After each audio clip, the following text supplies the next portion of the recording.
The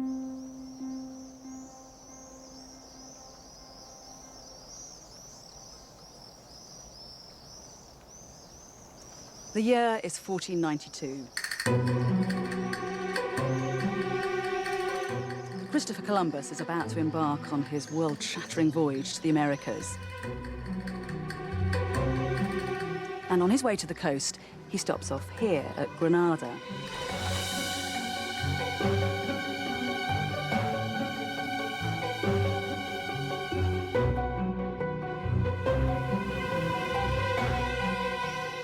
He's the honoured guest of a ceremony hosted by the King and Queen of Spain, Ferdinand and Isabella.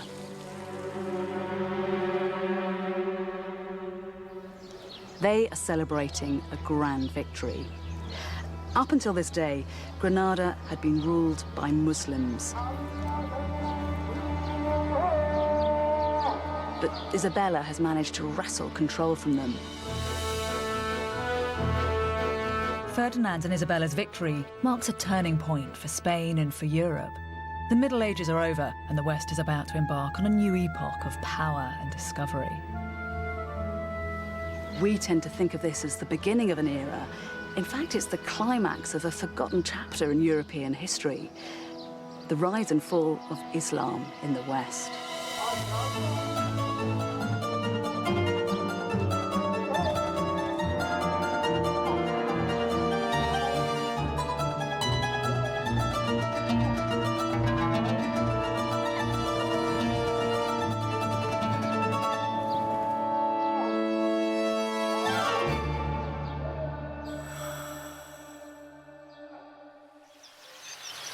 It was Rudyard Kipling who wrote, "East is east and west is west, and never the twain shall meet." And it's a worldview that still has currency today. Islam and Christianity seem to have become ideological monoliths, citadels whose gates are firmly closed to one another. But they haven't always lived such separate lives. In the year 711 AD, Muslim forces invaded Spain and created a society so rich and so powerful it was the envy of the known world. This wasn't the rigid, ferocious Islam of our imaginations, but a progressive, sensuous, intellectually curious culture that for a number of spine-tingling years looked set to sweep through the whole of Europe. It is an incredible story, but one that has been systematically written out of history.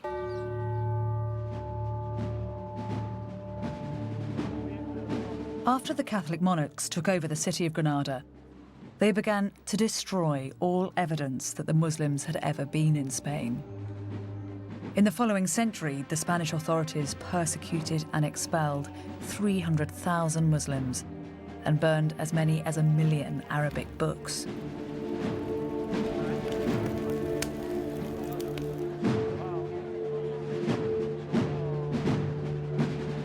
This was an astonishing act of ethnic cleansing. It put an end to a civilization which had flourished in Spain for 700 years. These people have become known as the Moors.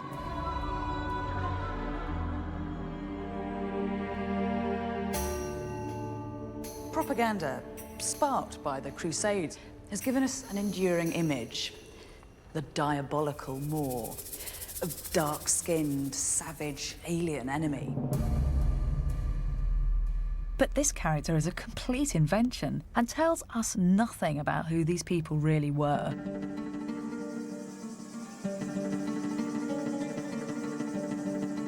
Now, archaeologists and historians are starting to piece together the real story of the Moors in Spain. They're uncovering the remains of hidden cities, discovering the role of Muslims in the revival of the classics, and decoding the meaning of Islamic buildings. A fascinating picture has emerged. I'm going to use this new research to explore what happened when East met West in Europe. If there is one place which challenges the stereotype of the treacherous, bloodthirsty Moor, it's here, the Alhambra Palace in Granada. The Alhambra is one of the most complete medieval Islamic palaces in the whole world. It was built by the Muslim kings of Granada in the 14th century at the height of their power.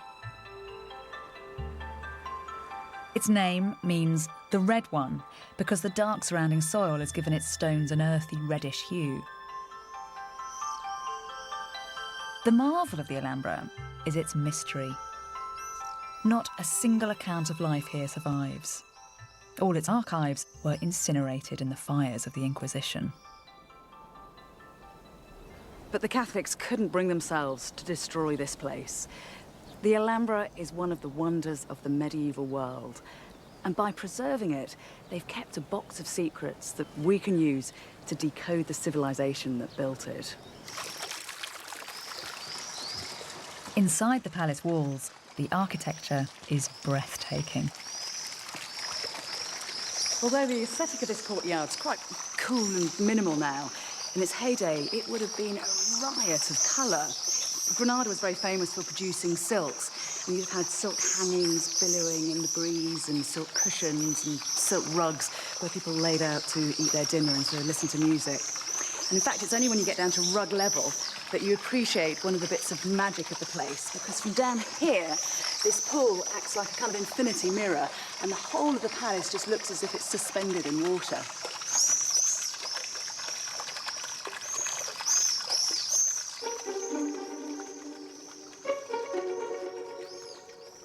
Every detail of the palace decoration seems to be part of a scheme. Row upon row of intricate geometric patterns are carved into the woodwork of the walls and windows. This is the throne room. It was the symbolic centre of the palace, and here the Sultan had a kind of psychological advantage over his subjects. Whereas he'd have stood here, an eerie silhouette, they'd have been blinded by the light that came streaming in through these brightly coloured stained glass windows.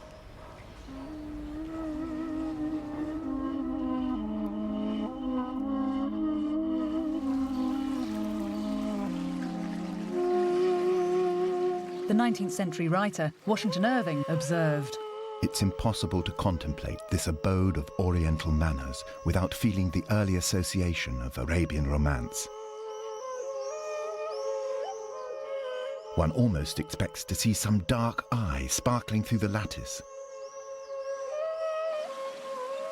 The abode of beauty is here, as if it had been inhabited but yesterday."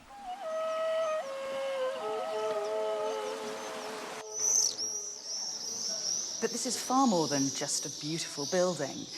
There's a specific reason why it feels so harmonious. The men who built it had a knowledge of complex geometry which had originated in the ancient world.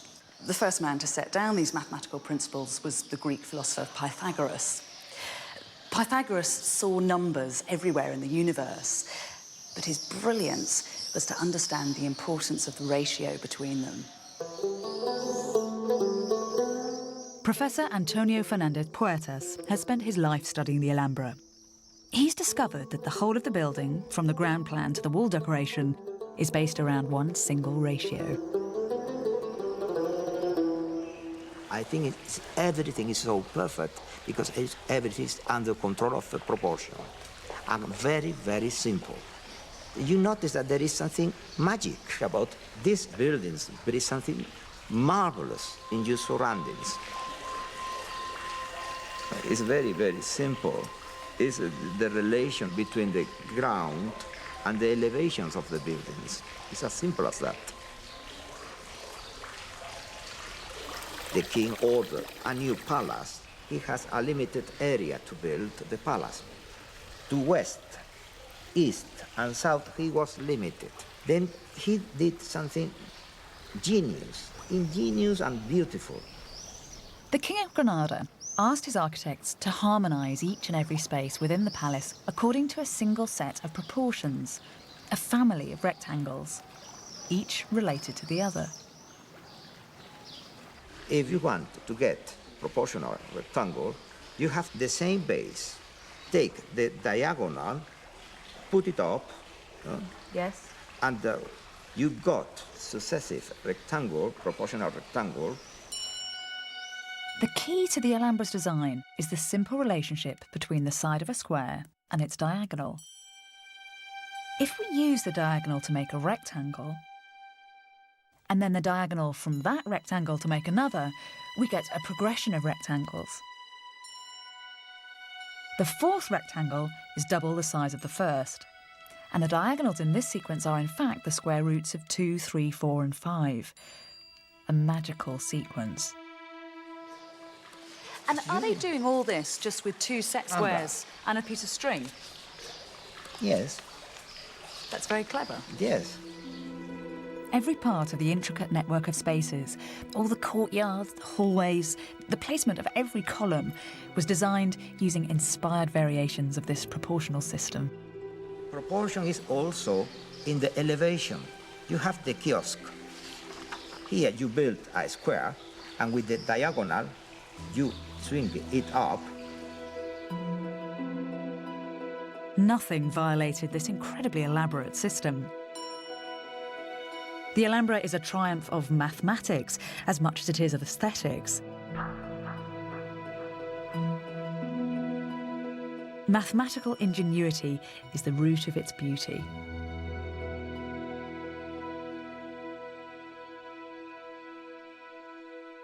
But no one talks about this. Everyone looks at the Alhambra just as an aesthetic experience. When you go to a concert and you listen to Mozart, you listen Beethoven, you listen Verdi, you don't know perhaps music, but you notice that there is something magic. Yes. It happens with that the same.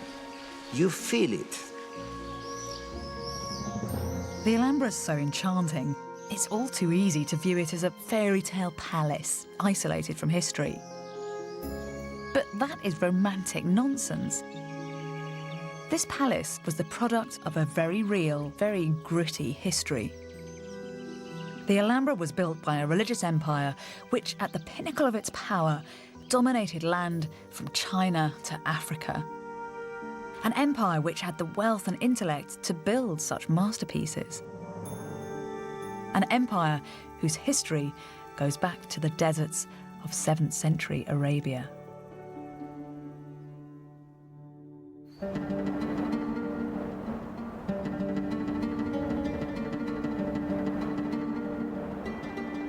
At the beginning of the 7th century in Saudi Arabia, something happened which was to change the religious makeup of the world forever.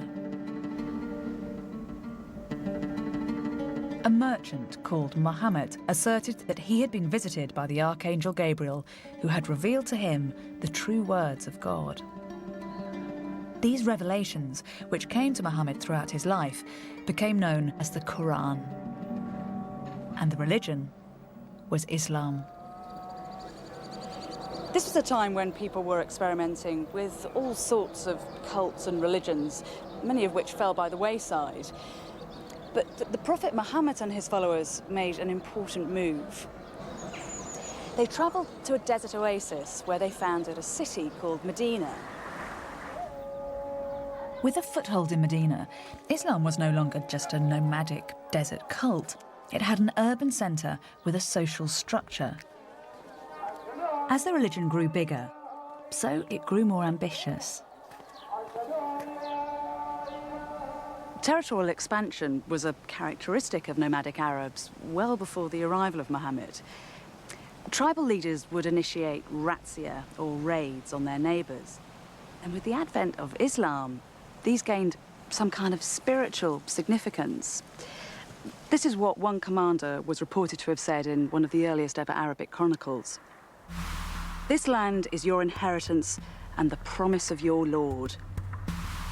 You've been tasting it and eating from it. You have been killing its people and taking them into captivity. You are Arab chiefs and notables. If you renounce this world and aspire to the hereafter, God will give you this world and the hereafter." They believed they were inspired by the power of God. Within decades, Islamic Arabs had reached as far as Persia in the east. In the west, they'd conquered Egypt, Jordan, and much of North Africa, and were within spitting distance of Europe. But Islam wasn't only interested in territorial expansion. It was also a faith committed to the pursuit of learning. Among the Prophet's first revelations was the instruction, seek knowledge. No. This meant that from the very earliest days of Islam, literacy and religious study went hand in hand. Whereas a number of other religions of the day preferred to keep literacy the privilege of a clerical elite, Islam actively encouraged it. In the ancient Muslim city of Fez in Morocco, there are many examples of this unique integration of religion and education. This is the Karouin Mosque in Fez, and it's still the heart of religious life here.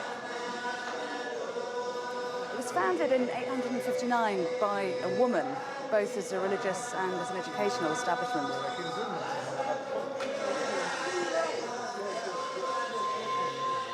Mosques were used for teaching grammar and literacy to ordinary people.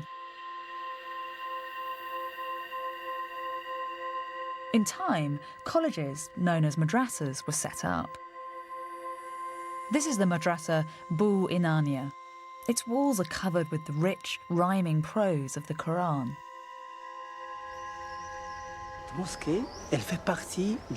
The mosque is only part of the complex, which contains both it and the madrasa. When the Sultan Abu Anan founded the place, he built the mosque alongside the madrasa. It is most symbolic. The mosque, built for prayer, was also a place which encouraged education and learning. As you can see, there is no separation. When the Quran was given to the Prophet, who was illiterate, the angel told him, read.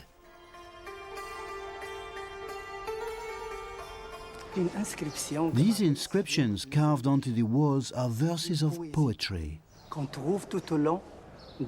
and can be found throughout the madrasa. But I think the most important section is here. What it says in Arabic is, I am the apogee of knowledge. Come, you Muslims. Come and learn, because with knowledge you can become what you want to be in the future.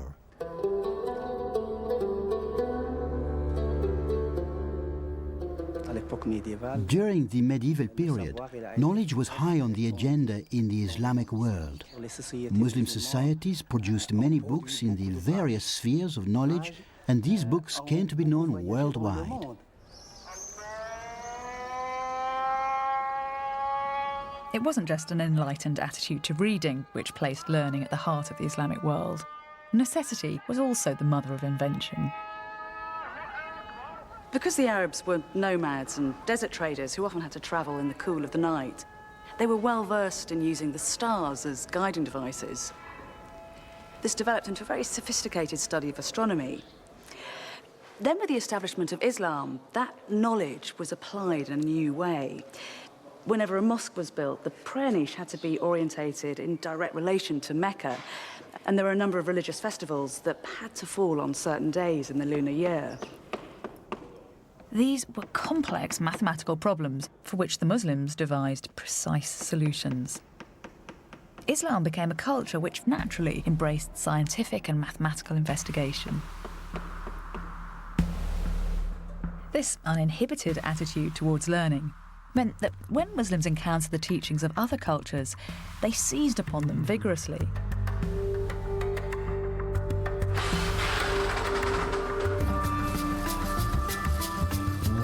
In the very early days of Islam, Muslims came into contact with a body of knowledge which had been ignored by most of Northern Europe for centuries.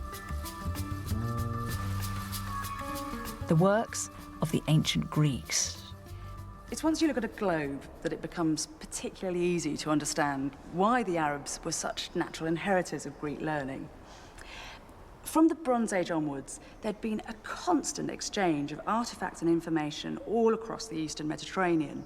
And in fact, a number of Greek ideas stem from Eastern and Egyptian influences.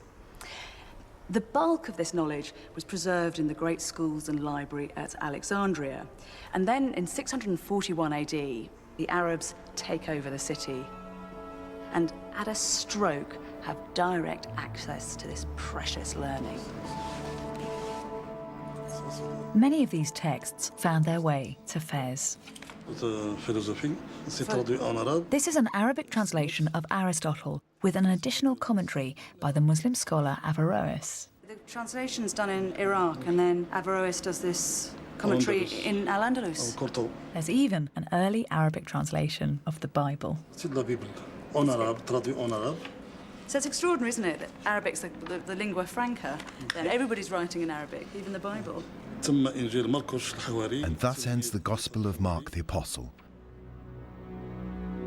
The contrast with Europe at this time could not have been greater. Here, ancient Greek texts and the rational investigation they contained were often feared as blasphemous. When the Prophet Muhammad was born, Christianity had already been battling with paganism for 600 years, trying to persuade believers to turn away from their old gods to the one new God. And because of that, Christians were often suspicious of Greek and Roman pagan texts. For instance, in 529 AD, the Christian emperor Justinian closed down the Athenian schools of philosophy. Set against this vibrant Islamic culture, Europe can appear an introspective and intellectually cautious place. It was certainly a continent in crisis. After the fall of Rome, there was a power vacuum in Europe, with rival tribes squabbling for territories. It was the start of what later Christian scholars would describe as the Dark Ages. While Europe lay unprotected and vulnerable, Islam was consolidating land and power. By the beginning of the 8th century, the Arabs had converted the Berber tribes at the very tip of North Africa.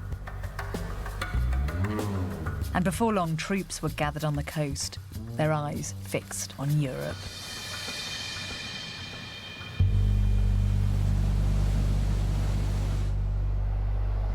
This little stretch of water between Spain and Morocco is only 9 miles wide, but it's come to represent some kind of cultural chasm between Europe and Africa. But in the 8th century, when sea travel was the way to get around, that wasn't a barrier, it was a highway.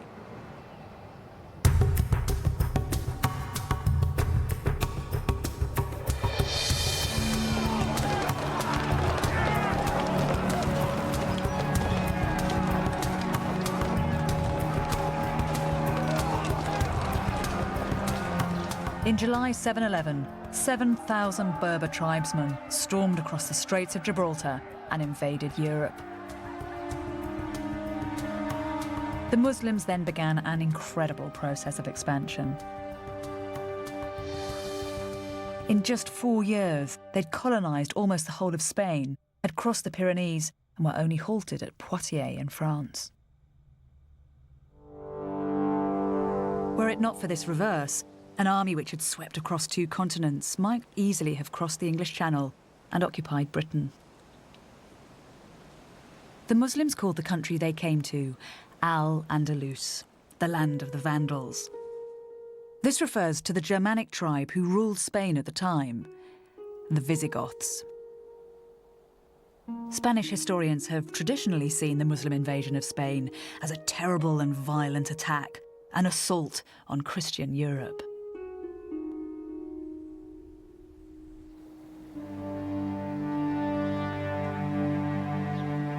In fact, here at the Visigothic site of Remarkably near Madrid, archaeologists have found evidence which offers a rather different explanation.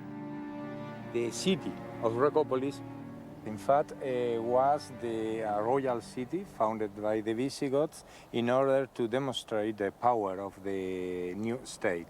Dimensions were spectacular for this period. And this complex is the most important discovery in Western Europe. What was it at the time that the Muslims were invading? What was the state of the city then? They founded not only here in this part of Iberia, but in everywhere of the Al-Andalus. They founded cities in crisis. Social crisis, of urban crisis. The traditional explanation is this idea that when the Arabs came, the society collapses and the city collapses. It's not true. It's not true. The collapse of the city started during the Visigothic period. If you read the Orthodox Spanish histories, then you'll learn that predatory Muslim hordes forcibly appropriated Visigothic Spain. And there certainly were some invasion battles. But at many places, like here at Remarkably, it seems that the newcomers were actually welcomed with open arms. We even have treaties where the Visigoths enthusiastically hand over their land in return for effective Muslim protection. We went into Spain, not to fight against the people there, but to save them from the tyranny of the Latins and others that governed them at the time. In Al-Andalus, they found a paradise on earth. When the Arabs changed location, it changed geography from their inhospitable barren homeland to a rich and fertile country. This was to transform the Arab mind. This really is the secret of how such a great civilization came to be born. The Muslim invasion of Spain had been swift and effective, but it lacked a strong leadership. The first wave of invaders were North African tribesmen, only recently converted to Islam, and without connections to the power base of Arabia. But this was about to change.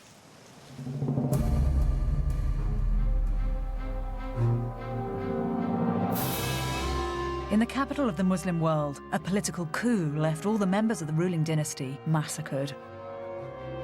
All that is except for one, a prince called Abd al-Rahman. Abd al-Rahman was in his late teens when his family was massacred. He managed to escape the slaughter and fled to the hills west of Damascus. His mother had been from North Africa, and Abd al-Rahman must have grown up hearing tales of Al-Andalus. And so he made a dangerous journey across the Nile and the deserts of Egypt, heading for those distant lands.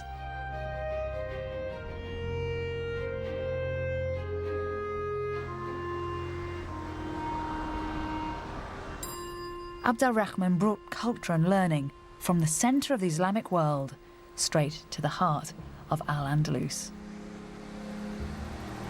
When Abd al-Rahman arrived in Spain, he came here to Cordoba, where the city was in complete disarray. That Roman bridge had collapsed into the river. But Abd al-Rahman set to rebuilding the city. You have to remember that it's in this context that the Arabs arrive, not as marauding destroyers, but sometimes as saviors. Abd al-Rahman brought cutting-edge technology for irrigation to Spain. Almost immediately, the landscape was transformed.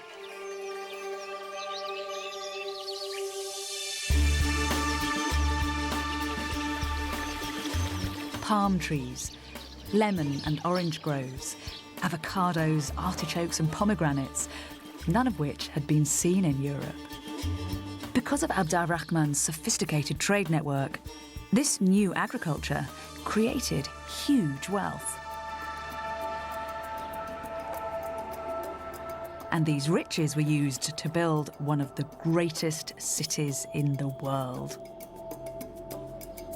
While the inhabitants of London were still living in wooden houses, the people of Cordoba had built a cosmopolitan city with a population of over 100,000, the largest settlement in Europe.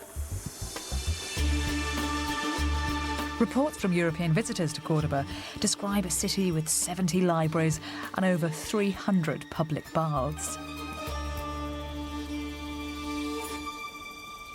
The accounts tell of houses with running water and roads illuminated by streetlights. You often have to take medieval sources with a fairly substantial pinch of salt because chroniclers were extremely fond of exaggeration. But in fact, the new excavations here at Cordoba are actually revealing a city that was just as rich as the one that they described.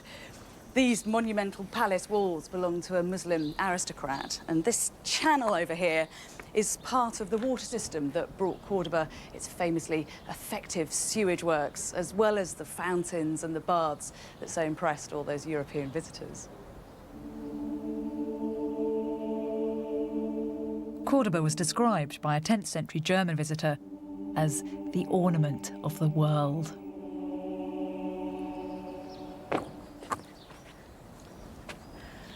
One of the reasons it's been so difficult to investigate Islamic Cordoba is that the city's been built up on itself like a kind of layer cake. But here, the archaeologists have taken away the modern level to reveal that Islamic layer there, and then down at the bottom, a Roman mosaic. Abd al-Rahman built Cordoba on top of what had been one of the largest cities in Roman Spain, outshining all that went before. And his greatest achievement was this: the Great Mosque of Cordoba.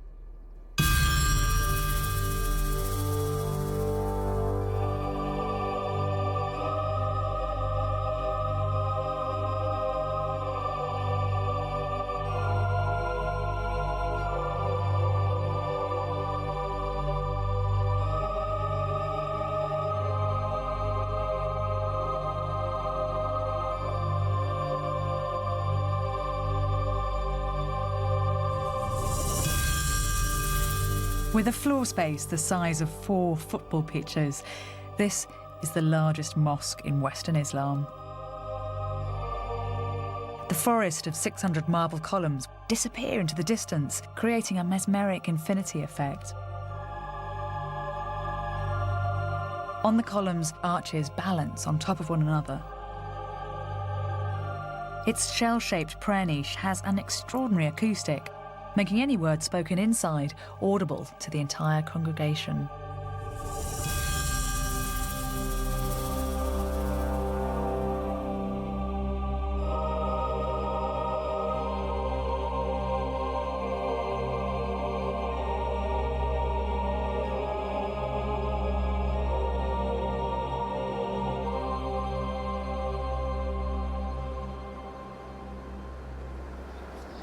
When the mosque was first built, these archways would have been opened to allow people and light to stream in and out.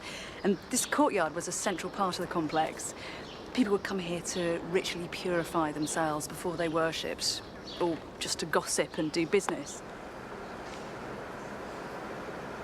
Abd al-Rahman's original mosque was only a fraction of the size of the building that stands today. Over a period of 200 years, rulers would extend the mosque 3 times. It's been suggested that the mosque was enlarged because each new ruler of the city wanted to stamp his authority on the building. But there's also a more straightforward explanation. The Cordoba Mosque had to accommodate the burgeoning number of worshippers. The Muslim population of Spain was growing fast.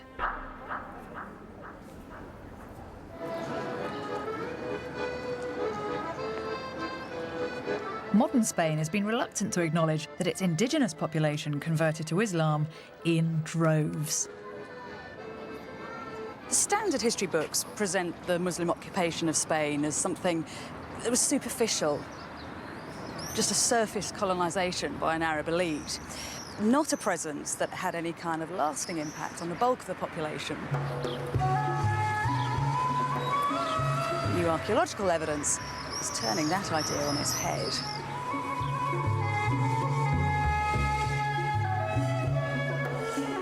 All over Spain, cities like Cordoba were established.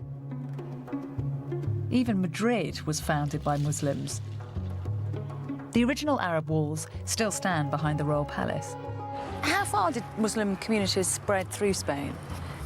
We see remains dating from the time of Al-Andalus almost everywhere.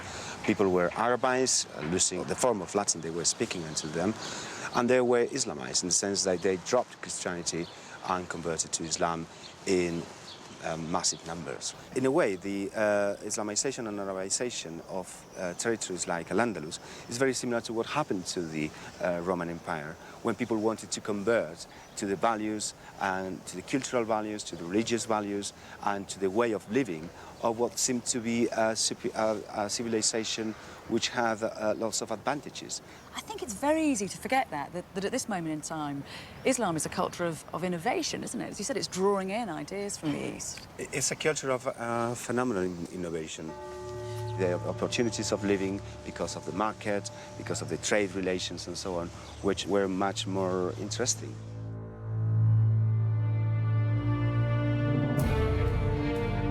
The Islamization of Spain did more than change the name of the god that people worshipped. People converted because this was a religion which had something to offer them. It had wealth, it had social structure, and it had intellectual power. The Arabs brought in one innovation that did more than any other to change the cultural makeup of Europe. And it's this, paper. The idea almost certainly came from the Chinese via trade exchange, and it is revolutionary technology. Unlike parchment and vellum, it's cheap and it's easy to mass produce. And when the Arabs come to Spain, they start to open paper-making factories. Paper allows you to do three things very effectively. You can gather information, you can analyse and develop ideas in a very precise way, and then you can disseminate your newfound knowledge to a wider world. And in the 10th century, that was a potent mix. Cordoba's love of books became legendary. Whilst the Royal Library of France contained 900 books in this period, just one of Cordoba's 70 libraries amassed over 500,000. These books contain some of the most sophisticated studies of astronomy in the world. In Northern Europe at this time there is nothing, but there is nothing that can be considered the result of sophisticated astronomy.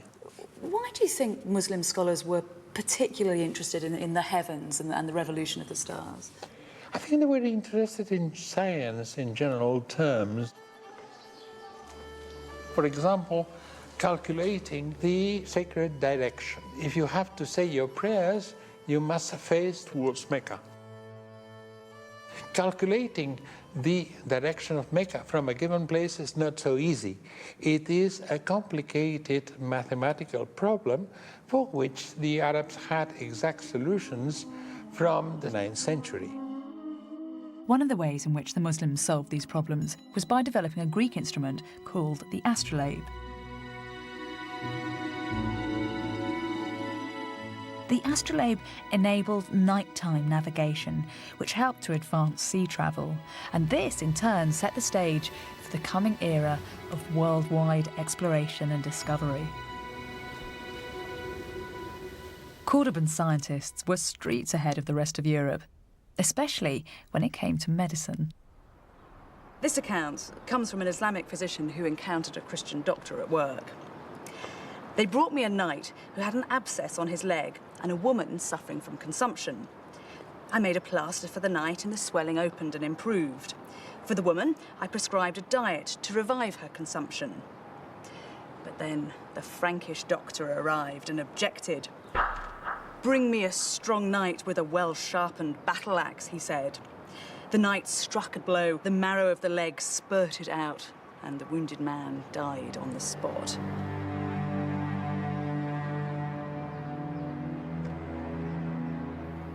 As for the woman, their doctor affirmed the devil must have entered her head.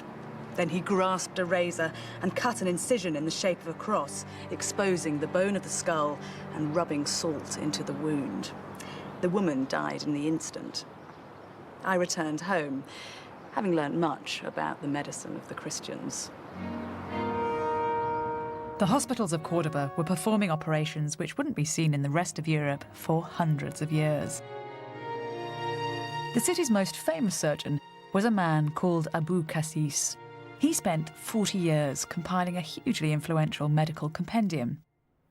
Chapter 30 dealt with surgery. And these are just some of the instruments that were illustrated in that chapter. This is a specialist device used by eye surgeons for the relief of hypertension. And these two over here were employed to perform successful tracheotomies. And in fact, the Abu Qasis method was still popular well into the 20th century. As well as large scientific collections, more everyday documents have survived from Islamic Cordoba. These give a detailed insight to the society that was created here. What kinds of things are being recorded on these bits of paper? In this document, there was written everything, absolutely everything. So does that mean that people in the lower classes of society could read? Yes, there are poor people with a very good education. The education is a way to be a better Muslim. So being a better Muslim means that you know the Quran and you know everything of the law. The law is not a king law. It is a God law. Divine law. Divine law. Have you got any physical examples of these documents? Yes, I have one. Well, it is a contract about plowing the land. For 2 years, we have to plant it with wheat and food, and he gets from this proportion of the production. The Muslim give a new thing. The land is mine. I rent you the land, and you give me a part of the production. People are interested not in having hunting lands like a lord or squire in England.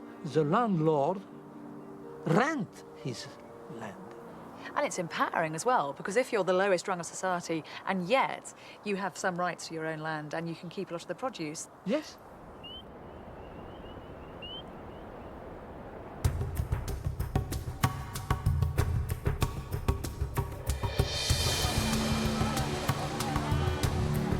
Every piece of evidence from Cordoba adds to the picture of a civilized and highly sophisticated city.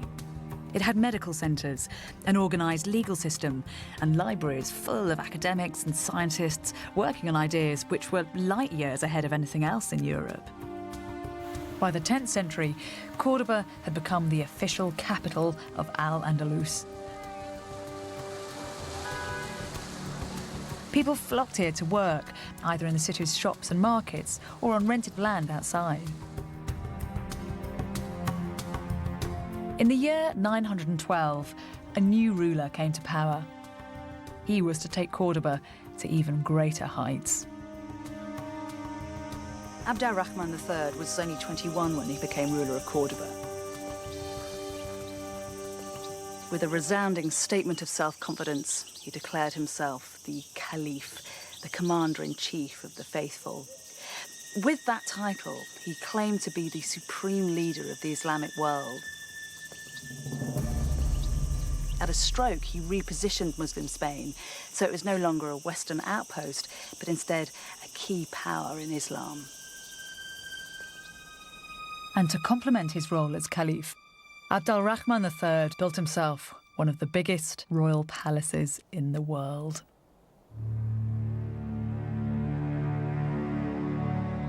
While the English kings of the same period were living in modest wooden halls, Abd al-Rahman III needed 10,000 workmen to construct this enormous palace complex, which was decorated with African white marble.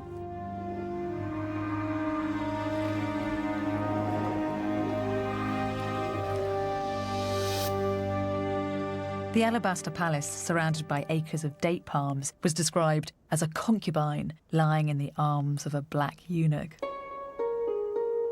It was called Medina al-Zahra, after the Caliph's favourite.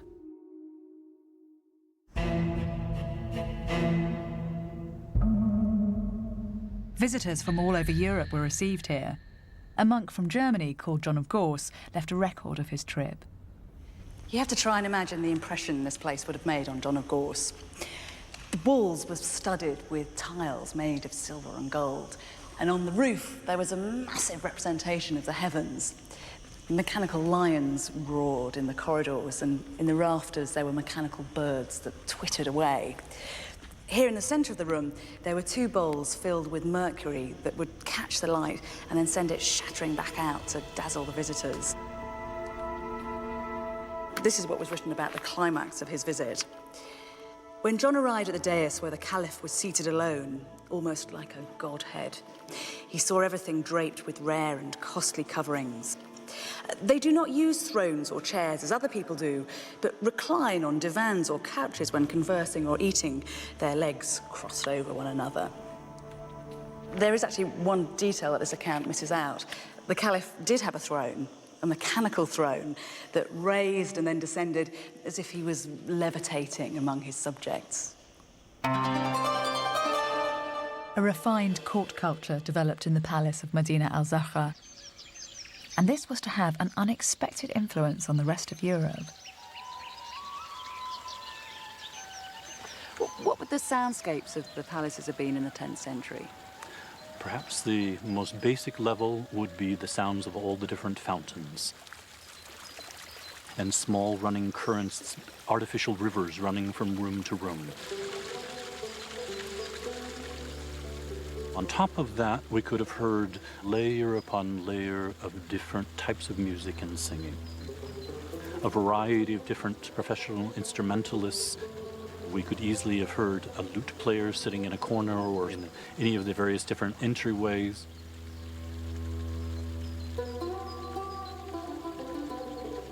There would be a slightly more formal presentation of a singing girl. What were these singers expected to do? Were they concubines as well? Well, in some sense, we're doing an injustice by just referring to them as singers.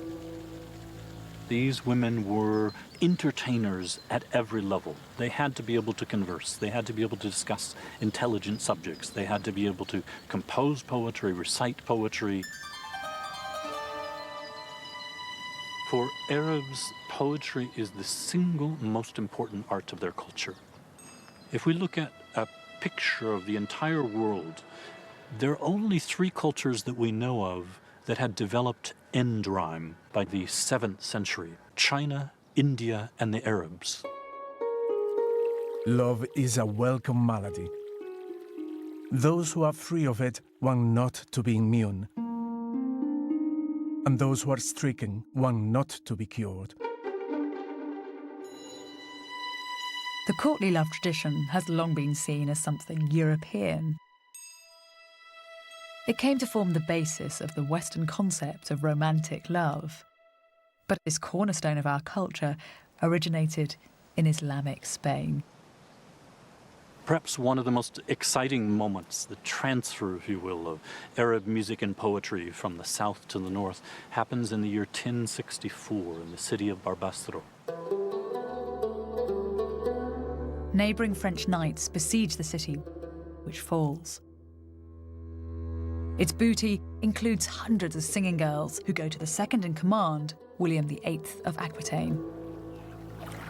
He would have received a large number of Moorish singing girls, which he then took back with him to France. He died at a fairly young age, and his heir, William IX, inherited this household at age 15. And William IX is known to us in literary history as the first troubadour. So it's almost positive that William IX would not only have grown up as a child in a household in which there were Arab singing girls, but at the age of 15, he actually became their master.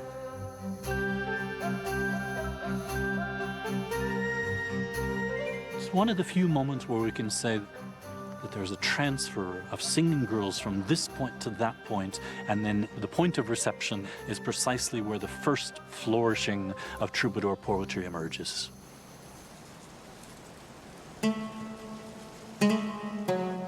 But the glorious court of Medina al-Zahra was not to last forever.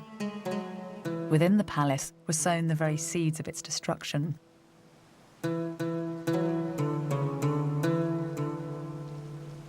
Abd al-Rahman III had invested much of his money and interest in art and culture, and had paid very little attention to the military. There were no generals at court, and citizens didn't have to serve in the army. This is important. The mere fact that the army can't recruit from its own citizens means that it has to recruit more and more foreigners, effectively mercenaries. This is part of the reason for the conflict, which led to the ultimate collapse of the caliphate. When an ambitious courtier usurped the caliphate, the court split into factions. Once the 300-year-old dynasty cracked, it didn't take long for the palace to come under attack.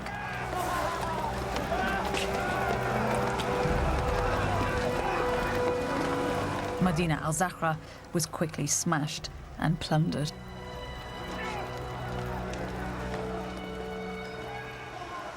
These are the telltale signs that the palace was violently destroyed. They're scorch marks on the marble made when the molten lead that supported the joists in the roof melted as the palace was burnt to the ground. Of course, the history of Spain would have been very different if Medina al-Zahra had continued to exist, and if the caliphate had not disappeared.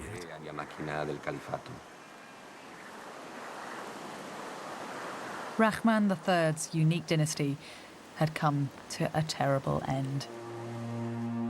And in the north of the country, another religious power was eyeing up the rich lands of Al-Andalus. Its name was Christendom.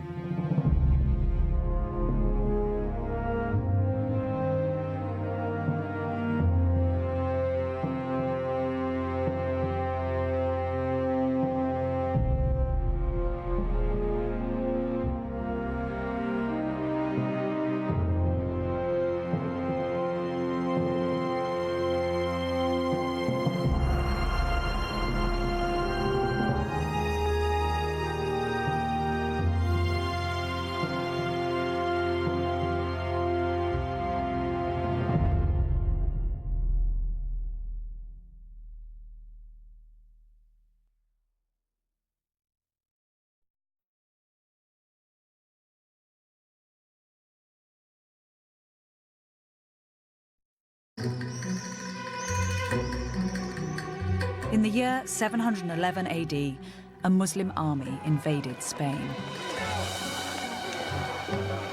The Muslims called their new land Al-Andalus. And here they developed a society so rich and so powerful that it was the envy of the known world.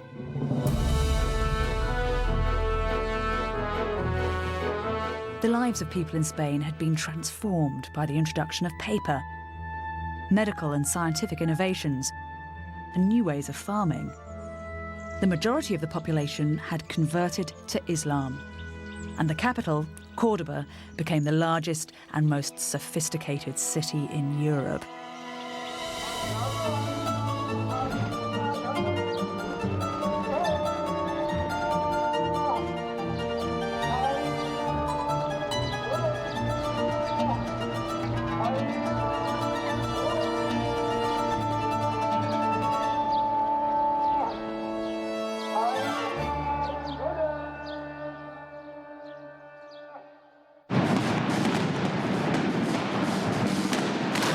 Al-Andalus's golden age was over. By the beginning of the 11th century, Abd al-Rahman's dynasty in Cordoba had collapsed into chaos and disorder. But what happened next was even more devastating. In 1095, Pope Urban II made a call to arms. He ordered a war to remove Islam from the Holy Lands. Pope Urban's speech is agitprop at its finest. When an armed attack is made against an enemy, let there be one resounding cry from the soldiers of God. It is the will of God. It is the will of God. The Crusades had begun. It didn't take long for this zealous warrior mentality to rouse the Christians of northern Spain. And what followed was as treacherous as any of the Crusades in the Holy Lands. The Christians had always held on to the far north of the country, and now they were gaining ground. Al-Andalus had fragmented into a hodgepodge of isolated city-states. Suddenly, Muslim Spain found herself under attack. Her palaces were raided and her cities laid to siege. Between the 11th and the 13th centuries, an army of Christian kings took over the lands of Al-Andalus.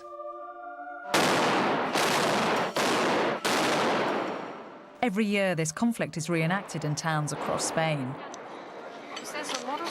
Cristianos. This, the victor's version of history, glamorizes what was actually a dishonorable and dirty war. When the Christian comes, they break everything. They come in summer when the wheat is almost dry. They put it fire. After that, they cut the trees. The agriculture of Al-Andalus was very sophisticated. The more sophisticated is something, the more fragile it is. So the more easy it is to break it. Irrigation. If you break a canal, there's no more water. So for some years, people are starving. So it's a scorched earth policy.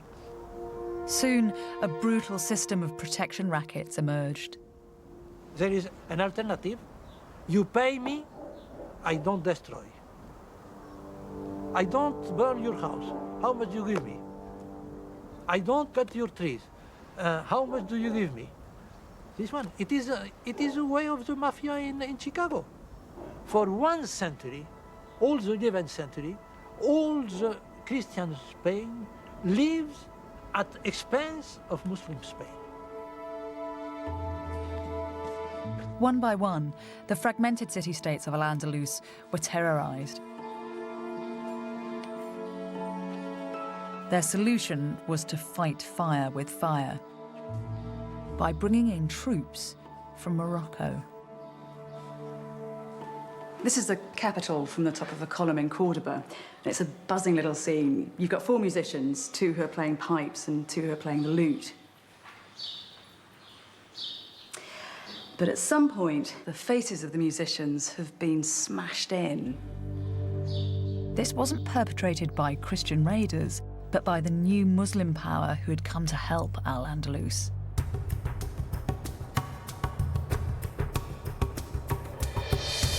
The troops who came as military support were strict fundamentalists with a fearsome fighting reputation.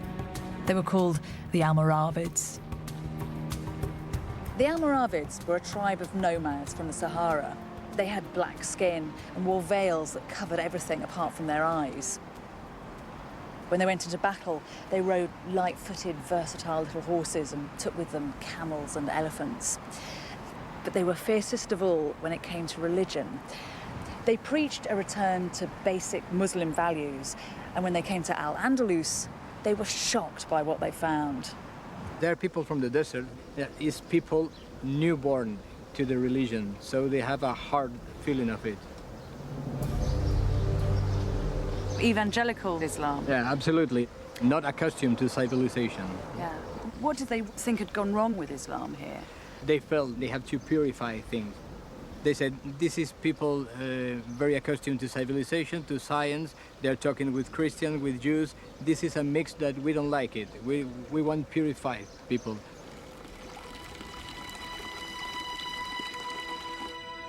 With the barbaric Christian raiders on one side and these new fundamentalist Muslims on the other, Al-Andalus was crushed. It descended into corruption. A Christian king would provide military aid to a weak Muslim king in return for a substantial payment of gold coin. The whole of Al-Andalus was subjected to this system of extortion. The trouble is, modern Spain chooses to remember this war rather differently. La Reconquista, the reconquest, is presented as a valiant crusade in which Spain is returned to its rightful Christian owners. This pantomime version of history is personified in many of Spain's national heroes, the greatest of whom is a knight called Guzman el Bueno. Every town in Spain has a street named after Guzman el Bueno. He's one of the country's best-loved historical figures. The story of when Guzman defended the town of Tarifa from Muslim raids is well known in Spain. Guzman's descendants, the Medina Sidonia family, became one of the richest landowners in the country. The Duchess of Medina Sidonia has discovered something remarkable about her illustrious ancestor. Guzman el Bueno is the first of the Guzman family we know about. He is the founder of the family.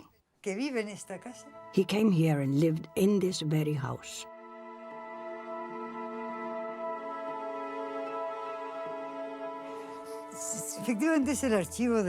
This is the family archive, although it's more than that. It is a rich source of documents from the medieval period and later. Was it right that one of your ancestors was involved in the Spanish Armada? The seventh Duke was involved in that campaign.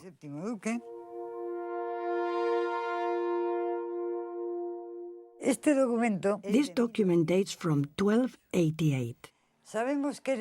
We know my ancestor was in Al-Andalus a year before because he bought a farm. And this document mentions it. It's a permit for him to export 300 bushels of wheat. Look, you can see the word wheat. And what it says is that he's allowed to take this overseas, to where he is from. So, because of the grammar, you can tell that he comes from overseas, not that he was just visiting from overseas. Yes, probably it refers to a place which was part of Morocco, much larger then than now, a place where neither wheat nor hay could grow. The Duchess had discovered that her ancestor, the great Christian knight Guzman el Bueno, was actually a Muslim.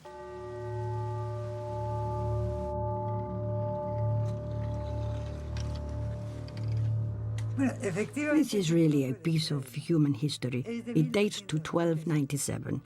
The king refers to Guzman as my vassal because he is a foreigner. Guzman the vassal? If it wasn't written here, I wouldn't believe it. It was very common for Muslims to ally themselves with Christian factions, especially when Christians were warring with each other. It must have been quite a surprise to discover that your ancestor was a Muslim. Yes, a great surprise. This is because there had been a chronicle which dated back to the 16th century, in which the Guzman family had cleaned up its political and ethnic past. Guzman was said to have been born in León. They didn't just do this with the Guzman family, but with all the families that had doubtful ancestors, ancestors of doubtful race. They cleaned it all up. We have a whole load of documents here from the Spanish register, and they turn everything we know about Spanish history upside down. The Spanish are simply inventing history. They have turned history into a fable. The idea that the Christians and the Muslims were fighting a holy war was created in Spain long after the Reconquest actually took place. Even Spain's most famous hero, the swashbuckling El Cid, is caught up in this fantasy. In films and books, El Cid is celebrated as a kind of Christian pin-up, a crusader in the fight against the terrible Moor. But El Cid spent his life, like El Bueno, as a mercenary, fighting for whomsoever would pay him. The name Cid means the master in Arabic. So El Cid's an Arabic name? Yes. In fact, he was the king of Valencia when Valencia was an Islamic city, and he didn't change anything there. So he had Muslim allies? That's it. Yeah. That's not the story you hear, is it? No, I think the history is much more interesting than the history you hear. So he was a Christian king, but he didn't force the Muslims that he controlled to convert? No, he was... In fact, we cannot see the Reconquist as a process of conversion. This is a process of trial and error, of people gaining lands and people gaining prestige. It's just realpolitik. It's all about getting land. That's it. We are painting now everything with an religious ideology, but it is not.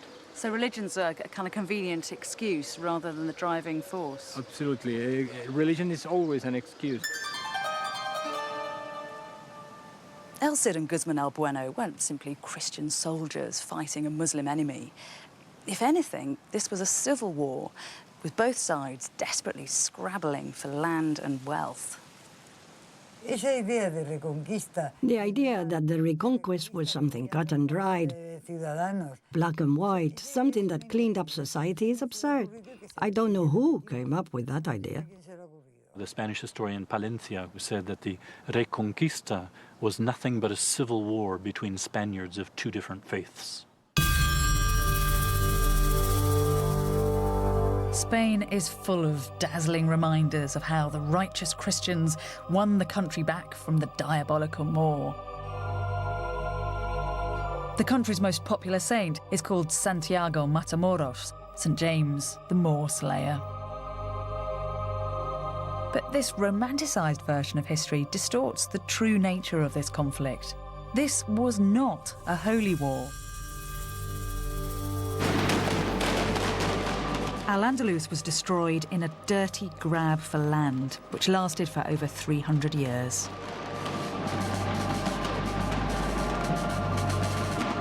And in this conflict, the more refined society was the one least equipped for war.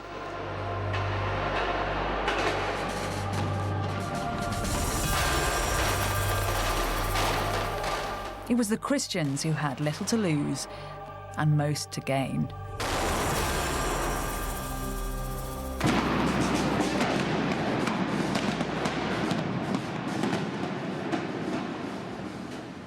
And what happened when the Christians began to take over exposes a curious respect for Muslim culture. When the Christian King Peter took control of Seville in 1248, this is what he had made. It is a beautiful building. It was built for a Christian, and yet in every way it resembles an Islamic palace.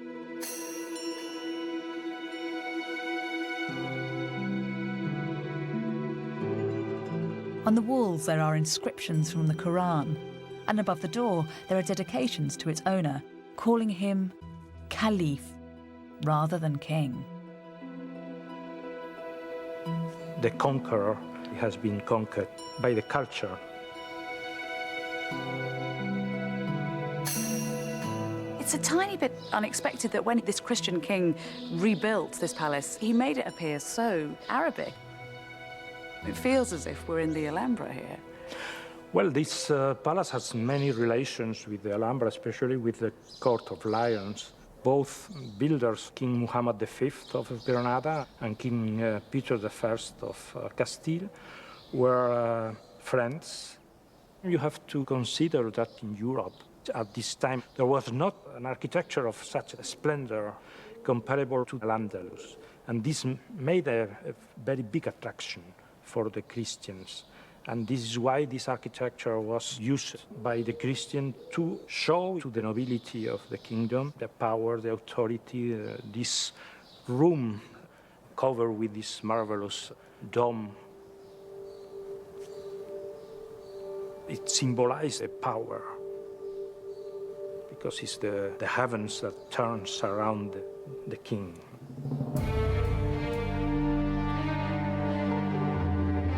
But the legacy of Al-Andalus was to affect more than the architecture of Europe. In the midst of this terrible struggle, something incredible was to happen, which would fire the minds of Europeans and expand our intellectual horizons.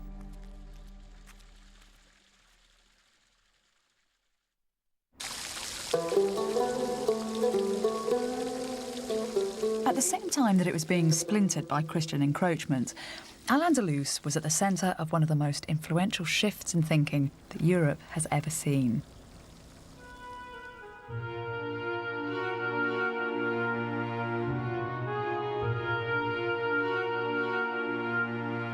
Between the Middle Ages and the modern era, Europe underwent a massive intellectual and cultural revolution. This shift, known as the Renaissance, transformed the human experience. It prompted the exploration of science and the arts and changed the way that men and women saw themselves in relation to God. The Renaissance and the scientific revolution that followed were critical stages in the development of Europe. The origins of the Renaissance are generally believed to lie in Italy, where a renewed interest in the classics had a huge impact on art and culture. But the foundations of the Renaissance were laid much earlier, and not in Italy, but in a town called Toledo in Islamic Spain.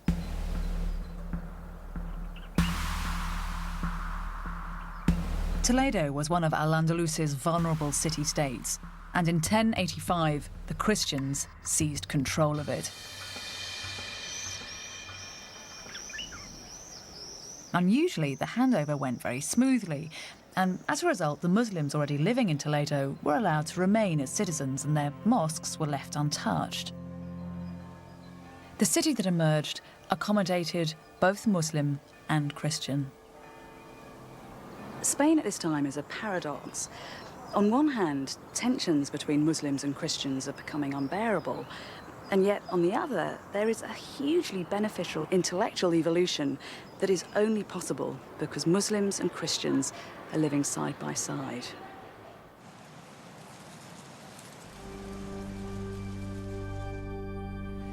When you first walk into this building, you'd be absolutely justified in presuming that you'd come into a mosque.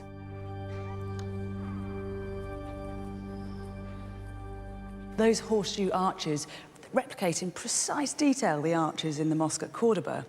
And up at the end above the windows, you've got a repetitive phrase in Arabic, which translates as prosperity and happiness, prosperity and happiness. But this isn't a mosque. It's a church built when the Christians took over the town. It seems to me that this building's a metaphor for what's happening in Spain at this time. It doesn't speak of a golden age of tolerance,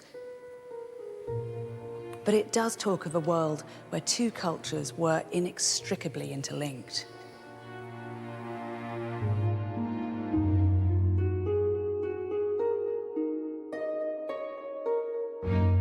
When Toledo fell to the Christians, its doors were opened to travellers and intellectuals from all over Europe. These people mixed with the Muslims in the city, learning their language and reading their books. Many of the adventurers came from England. In the late 1100s, an Englishman known as Daniel of Morley travelled to Europe to study. But as his autobiography reveals, he was disgusted with what he found there. I stopped a while in Paris, and there I saw asses rather than men, pretending to be very important. They had desks in front of them, heaving under the weight of 2 or 3 immovable tomes, but because they did not know anything, they were no better than marble statues. I did not want to get infected by a similar petrifaction. But when I heard that the doctrine of the Arabs was in fashion in Toledo, I hurried there as quickly as I could so that I could hear the wisest philosophers in the world. Just as the fall of Alexandria had made a massive body of Greek knowledge available to the Arabs 400 years previously, now the Christian conquest of Toledo passed this storehouse of knowledge on to Europeans, who flocked here in their hundreds. At the backs of shops and in courtyards, groups of men started to gather together, Christians, Muslims and Jews, to work on texts that had been stored in the archives of mosques and churches. These were extraordinary manuscripts, translations of Aristotle and Plato and Euclid, as well as original works by Arabic mathematicians, astronomers and alchemists. This was a resource like no other in the rest of Europe. It was intellectual dynamite. People came from all over Europe All these works that were lost in Europe could be found in Toledo. There was lots of wisdom here. How did the translators work together here in Toledo? In the first period, there was usually two people working together. And then another person who was learned in Latin would write it down in Latin. And that was, I think, the target of working together, and it was very clear. I think it really made it more accurate because it was a teamwork. How long have these manuscripts been kept in Toledo? Well, most of the translations were carried out in the 12th and 13th century. That means for almost 900 years, most of them.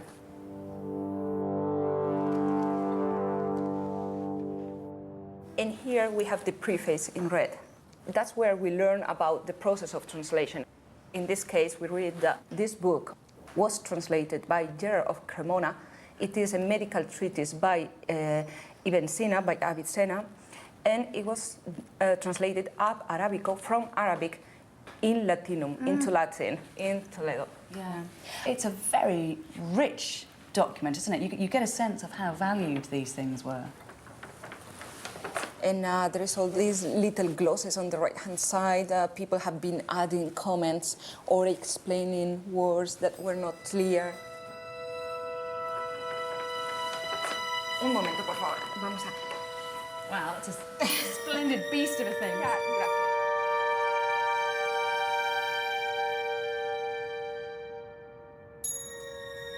gracias. Is this looks like it's a work of Aristotle, is it? Yeah, this is the Rhetorica by Aristotle. Rhetorica Aristotelis. And here we are, look, here's the man who's working on it. Hermanus Alemanus. Yeah, Hermann the German. Hermann the German. Yeah, even Germans came all the way to Toledo to find all these texts. And in this case, it is a commentary by Averroes on the text of Aristotle. Ah. And both are translated together. So it's got added value because you've got new Arabic thought coming into the classical text. Yeah, they are adding, they are supplementing, they are completing what was transmitted from the ancient world. Knowledge really is power at this time in history, isn't it? Having a book was something very, very valuable.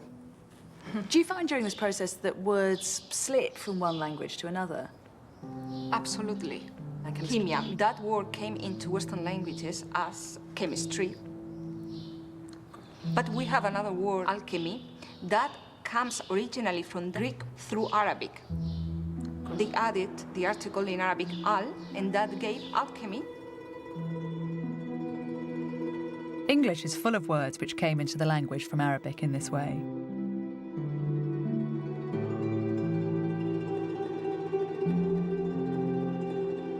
Many of them describe mathematical concepts which were completely new to Europe.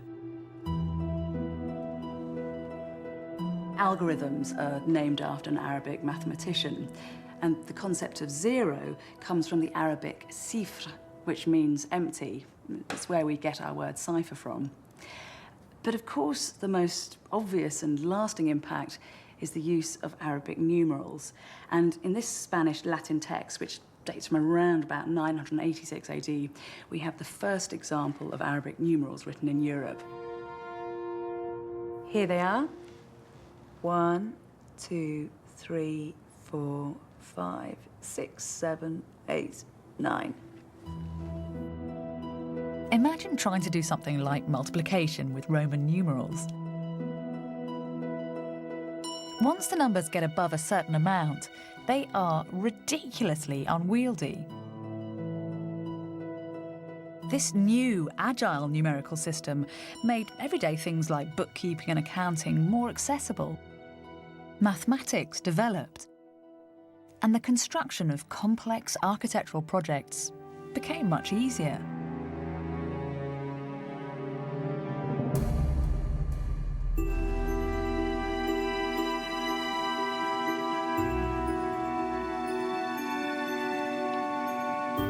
Recently, archaeologists renovating the roof timbers of Salisbury Cathedral in England made a discovery which clarifies this story.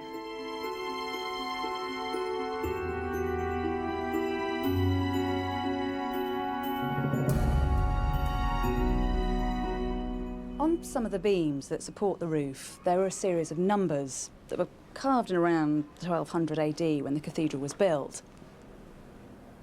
Now, that's a 3, and obviously it's familiar to us today, but in its time, it was a curious and progressive symbol.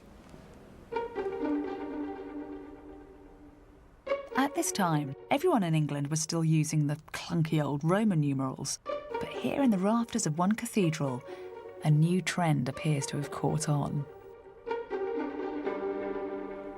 These numbers, the numbers that we use today, the fact that they're here is proof that the ordinary craftsmen who carved them benefited from an explosion of knowledge that started in Arabia and spread through Europe via Islamic Spain.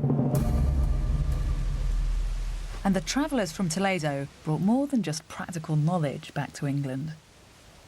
After a number of years, Daniel of Morley returned from Toledo, his cases crammed with documents and volumes. And when he arrived in England, he made an appointment to hand this precious booty over to his patron, who was a bishop. This benefactor was one of a team of scholars who wanted to establish their town as a centre of learning. And the name of the town was Oxford.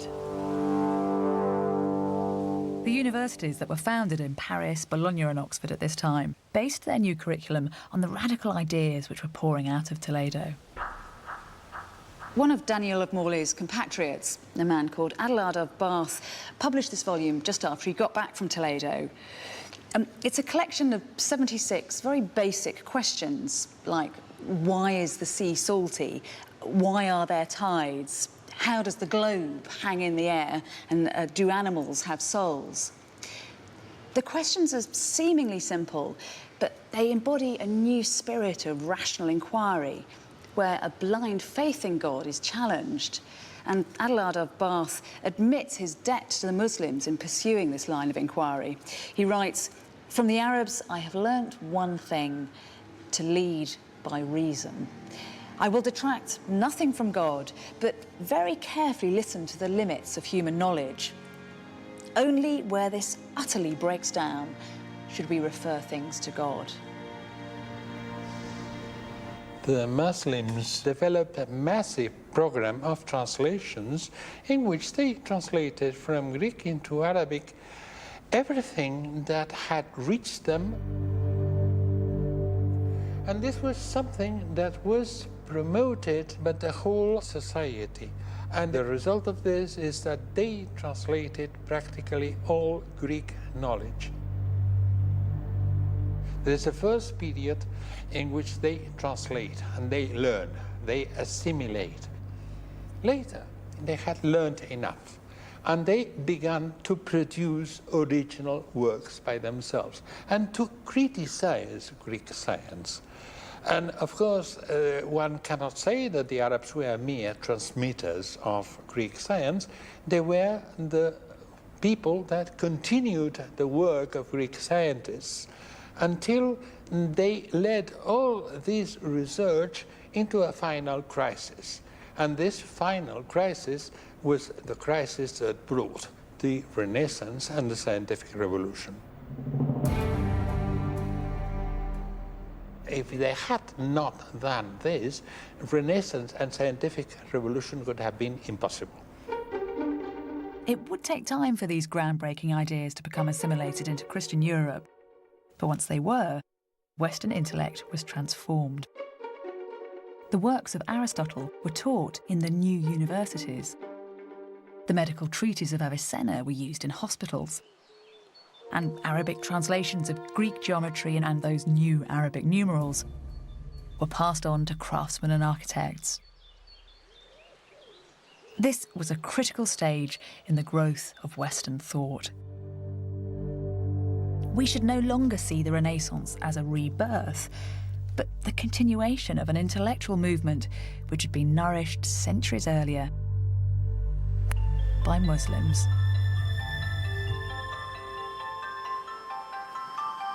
And yet the role of the Muslims in the development of the European mind is rarely acknowledged.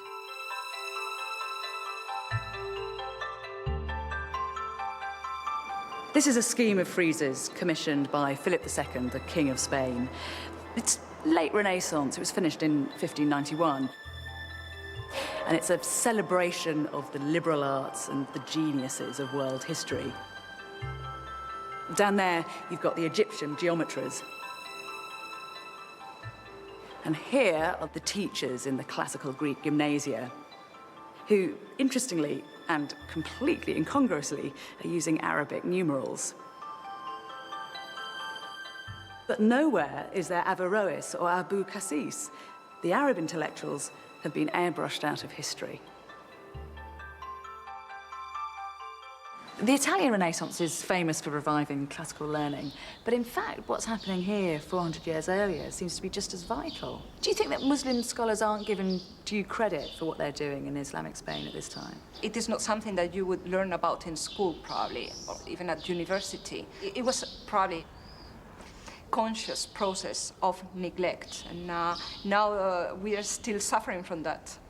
Extremely selective history writing. That's right.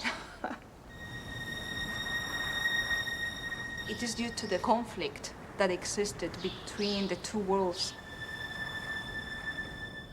These remarkable ideas were leaching out of Al-Andalus at precisely the same time that the Christians were flooding in. The frontier, which had started far north of Madrid, was gradually pushing southwards. Then, in 1236, Cordoba fell, followed by Valencia and Seville, until by 1250, only the Kingdom of Granada remained Muslim.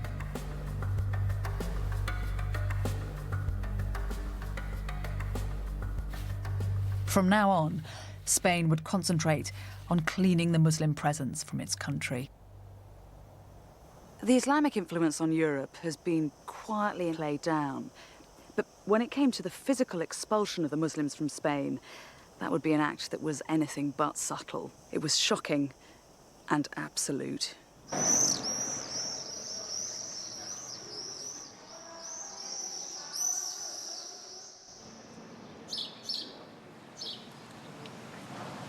The history of Al-Andalus was about to take a new and sinister turn.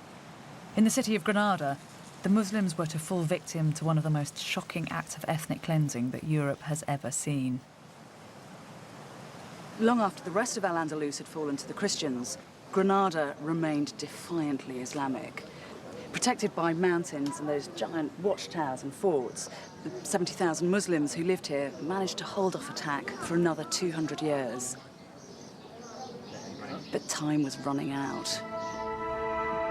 While Granada occupied a small territory in the south of Spain, the rest of the country was now divided between Castile in the west and Aragon in the east, two very powerful kingdoms.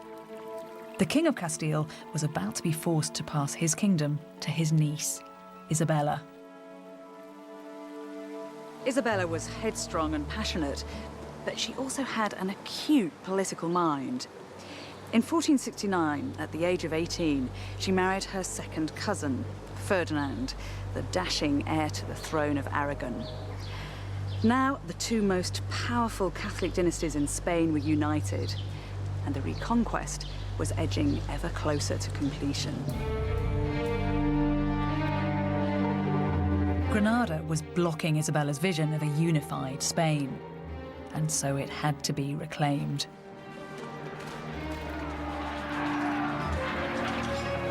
The city was laid to siege for a year before it finally surrendered. On the 1st of January 1492, Ferdinand and Isabella, dressed in elaborate Moorish outfits, which they'd had especially made. With great pomp and circumstance, they entered the Palace of Alhambra and took the keys to the city. As the Muslim ruler Boabdil left in tears, it was said that his mother spat out at him, "Do not weep like a woman, for that which you cannot defend like a man." Isabella's victory in Granada put an end to an incredible society. In the 700 years that they'd been in Europe, the Muslims of Al-Andalus had built a culture which was the very pinnacle of civilized life, influencing Europe in ways that we're only just beginning to understand. And Isabella would endeavour to ensure that Islam and the West would never enjoy such a relationship again. A few years after Ferdinand and Isabella came to power, they set up an organisation that affected the most extreme form of religious control that Europe has ever known. The Inquisition.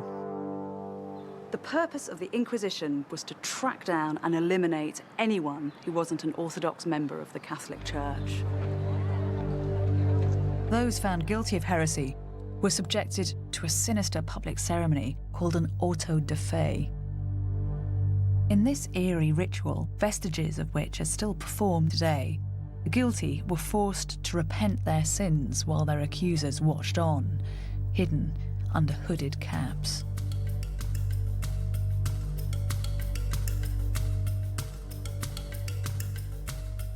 The sinners were then detained. Some were burnt at the stake. Most had their homes and livelihoods taken from them. In 1526, the Spanish Inquisition came to Granada to deal with the Muslim problem. Muslims were labelled heretics and given a stark choice: convert to Catholicism, leave the country, or be punished.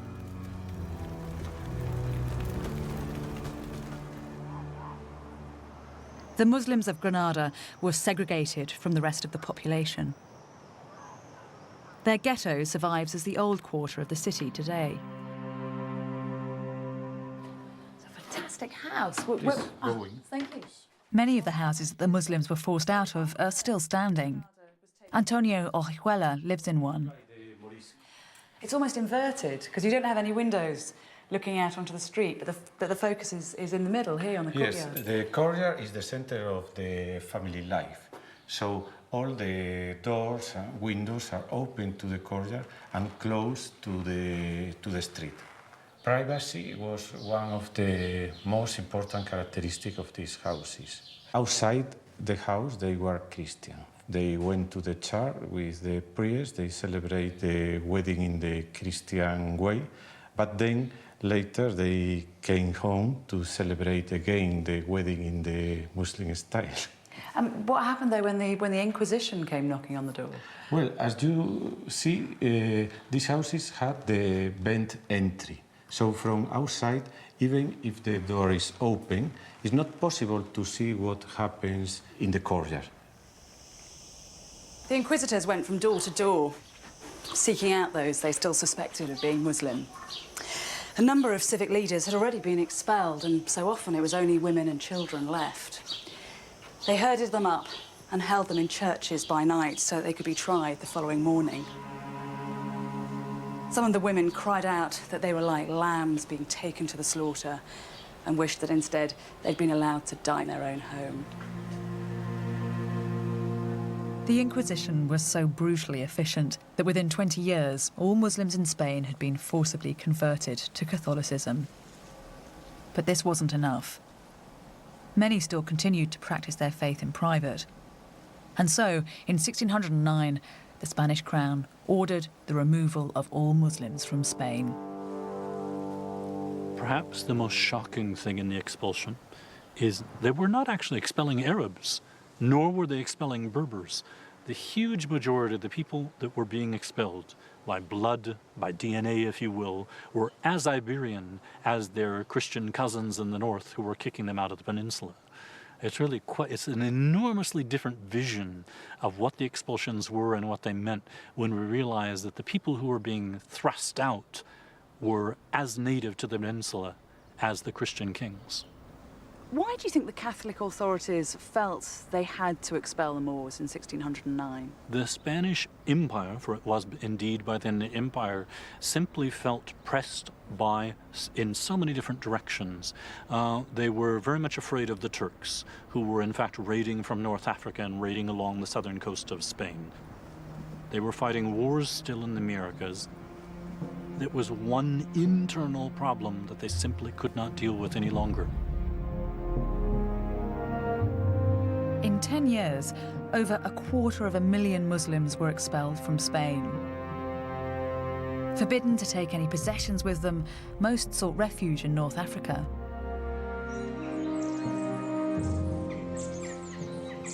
When Isabella and Ferdinand died, this is where they were buried. It's a little corner of the Alhambra, and it's decorated with inscriptions from the Quran.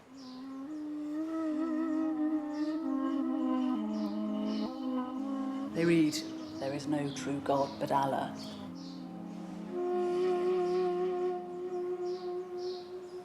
In many ways, it's a curious choice for a Christian entombment, but it does speak of that complicated relationship that was enjoyed by the Catholics and the Muslims. On one level, it says that Isabella and Ferdinand were still half in love with all things Islamic, but on the other, it's a bold and uncompromising statement of control.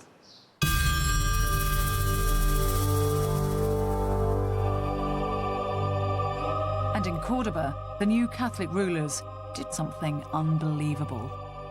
In a daring act of what can only be described as inspired vandalism, architects gouged out the centre of the mosque, and in its place built one of the most spectacular cathedrals in Spain.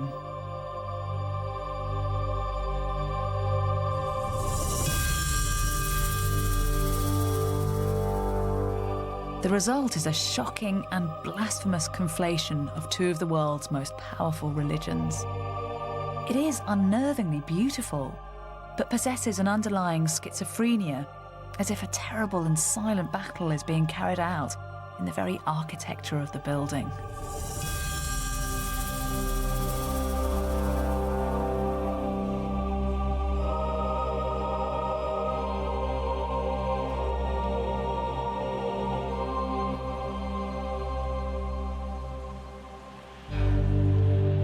Spain's troubled relationship with its Muslim past continued into the 20th century. The dictator Franco invented his own version of his country's heritage. Franco, this period was somehow interrupting what was for him a continuum history. He wanted somehow to, if not delete it, he wanted to forget about it. So what he did was to explain the whole Muslim or the whole Al-Andalus as a kind of continuum from the Visigothic period to the Catholic kings, by saying that the Muslims in Al-Andalus were not such big, good Muslims, but much more Christianized. So this is the political use of history. He wanted to explain the identity of being Spaniards. And for Franco, that identity was a continuation from the Visigothic period right through to the Catholic period. Yeah, exactly. Serafin Fanjul is an academic whose books on the history of Al-Andalus are bestsellers in Spain. Do you think that Spanish people today are proud at all of the Arabic episode in their history, or are they ashamed of it? No, not at all. Strictly speaking, it's not our past. It's the past of other people. As a modern-day Spaniard, I would feel very little connection with the Arab past. Spanish people don't live like them. We don't dress like them. We don't feel like them. I don't know how you can say we are the same, because we are not the same. We have nothing in common. Nothing in common. And if I weren't a professor of Arabic studies, I would have absolutely no feeling for Muslim culture.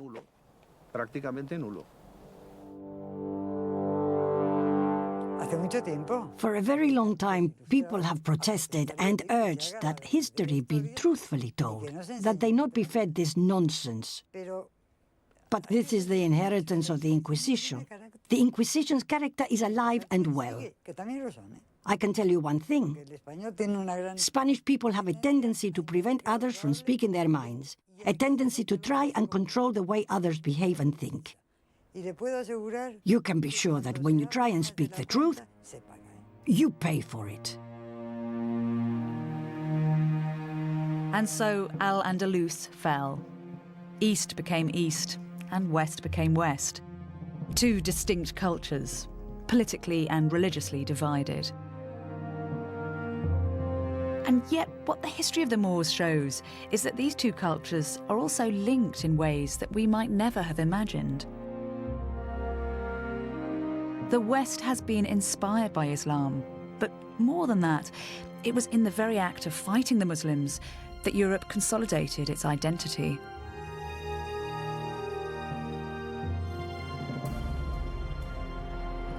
When we started, Christopher Columbus was setting sail for the New World. And as he pointed his boats westwards, Spain aligned herself with him, turning away from the east. The Muslims had been fought, and now they were to be forgotten. As time went by, memories of the Islamic past were moulded until they became a more comforting storybook version of history. But this is a case where truth really is stranger than fiction. The story of Al-Andalus isn't a simple tale of good versus bad, east versus west. It's intriguing and complicated, it's brilliant and brutal, it's very human and it's very messy, and it's for precisely that reason that it needs to be remembered, not written out of the history books.